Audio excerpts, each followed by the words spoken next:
When I went away to college, I was shocked because I didn't realize that things like mochiko chicken and sweet potato haupia bars weren't commonplace. Not a lot of people cooked, and it was the way that I could bring a taste of Hawaii to the table. When I think about Hawaii, it's the way the islands taste. Sweet, salty, smoky, it's magical.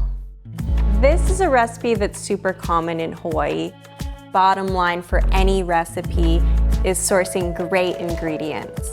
These bars have 3 layers: a shortbread macadamia nut, a sweet potato, and then the top is the haupia, which is that coconutty pudding. The aloha spirit means that you're not just thinking inward, you're thinking outward. Opening up your heart and your home to your friends and your family. The aloha spirit is something that anyone can have.